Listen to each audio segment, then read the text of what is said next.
नमस्कार, मैं रश्मि सुमेधा।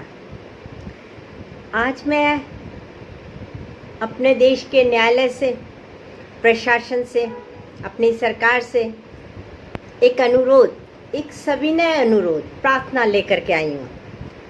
अरे नहीं नहीं नहीं, मैं पुरुष आयोग की मांग नहीं कर रही, मैं कानून में संशोधन की मांग भी नहीं कर रही।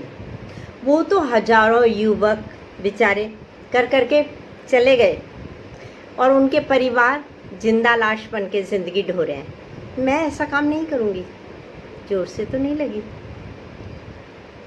मैं तो इससे प्रार्थना करने आई हूँ कि जो एक कानून पुख्ता तौर पे कायम है हमारे देश में, उसे लिखित रूप से लागू किया जाए। वो कानून क्या है, उसके लिए थोड़ा सा मुझे विस्तार से बताना पड़ेगा। जैसे मैं एक ब्राह्मण परिवार में जन्म लिया, भारतीय ब्राह्मण परिवार में, आर्य परिवार में, कन्या के रूप में, भारतीय कन्या हो गई ना। उसके बाद समय आने पे मेरी शादी हुई और उसके बाद मैंने एक स्वस्थ बच्चे को जन्म दिया, यानी मैं पूरी तरह से भारतीय नारी हो गई।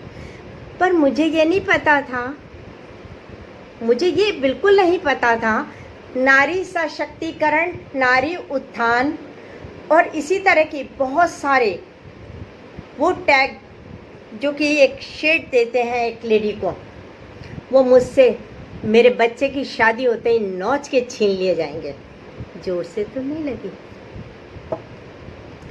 खैर, मैं इसलिए चाहती हूँ कि ये कानून जो बहुपक्षीय कानून है, एक पक्षीय कानून है, जो कि झूठे केस करे जा रहे हैं, आरोप लगा के, पूरे झूठे आरोपों के केस, उनमें उन लड़कों की माँ, बहन, भाभीयों पे से जो ये टैग हटा लिया जाता है, इसको एक पुख्ता तौर पे, लिखित तौर पे कायम किया जाए। जोर से तो नहीं लगी, क्योंकि ये कहना अब बेकार है।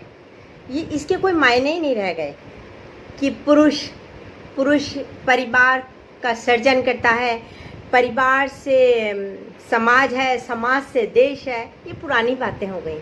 पुरुष भारत सरकार को एक अच्छा टैक्स देता है। मैं ये सब कुछ नहीं कहूँगी, ये सब बहुत चिल्ला लिया गया है, बहुत कह लिया गया है। मैं सिर्फ काम की बात कहूँगी। एक पक्षीय कानून को पूरी तरह से लागू किया जाए, धोखे से नहीं, धोखे से नहीं। और मैं सारी महिलाओं के लिए कह भी नहीं रही हूँ कि कल को दाना पानी लेकर के मुझ पर चढ़ जाएं। मैं पहले ही बहुत परेशान हूँ। मैं सिर्फ उन महिलाओं की बात कर रही हूँ जो कि झूठे आरोप लगाती हैं और झूठे केस करती हैं और उनका साथ देते हैं वकील, पुलिस, आयोग, सब सोचते हैं थोड़ा थोड़ा मिल जाएगा। अरे यहाँ तक कि चमड़ी भी उतारनी पड़े ना पुरुष और उसके परिवार की, कोई दिक्कत नहीं। अरे तो इसको कानून बना दो ना भाई। इसको इस तरह से कानून बना दीजिएगा कि अगर आप महिला हैं, आपको सारे अधिकार हैं, पर आपने बेटा पैदा कर दिया, तब तक सब सही है। पर बेटे की अगर आपने शादी कर दी और बहू चली गई कोर्ट, थाने, तो ये सारे अधिकार आपसे छीन लिए जाएंगे। जोर से तो नहीं लगी। खैर, आखिर ऐसे चल रहा है ना, और कब तक। अब व्यस्त हो गए हम सब, पहले डरा करते थे। और एक बात और, वो सारे वकील भी अच्छी तरह से सुन लें, आयोग, पुलिस, सब सुन ले। क्यों डरा धमका करके कि डराएंगे, जेल हो जाएगी, थानों में पीटेंगे, तो इससे हम अपना सब कुछ बेच के पैसे दे देंगे। हमारे पास तो कुछ है ही नहीं, पहली बात। दूसरी बात, नहीं डरेंगे, बिल्कुल नहीं डरेंगे। लड़की कहती होगी, एक लड़की नहीं, सारी झूठी औरतें जो झूठे केस करती हैं, वो कहती होंगी कि माँ है ना, बेटे को बहुत प्यार करती है, जब बेटे पे कोई तकलीफ आएगी ना, वो तो अपनी बोटी बोटी नौच के बेच देगी और हमें दे देगी। उसके वकील, पुलिस वाले सब हवा देने लगते हैं उस लड़की को। हाँ हाँ हाँ हाँ, तुम ये करो, तुम वो करो, तुम ये कहो। तो कानून बना दीजिए ना। भारत सरकार से मेरा अनुरोध है, हाथ जोड़ के सविनय अनुरोध है, एक ऐसा कानून बना दीजिएगा जिसमें सिर्फ ये बात कही जाए कि आप औरतें भारतीय नारी हैं, सारे अधिकार आपको हैं, पर आपने बेटा पैदा कर दिया, चलो तब तक भी हैं। पूछें, जहां आपने अपने बेटे की शादी करी उसके बाद आपके सारे राइट खत्म। मत करिए कानून में संशोधन, मत बनाइए पुरुष आयोग, क्या जरूरत है? इतने लोग मर गए और मर जाएंगे, क्या फ़र्क पड़ता है? मर गए ना कितने लोग, हम भी मर जाएंगे, कोई फ़र्क नहीं पड़ता।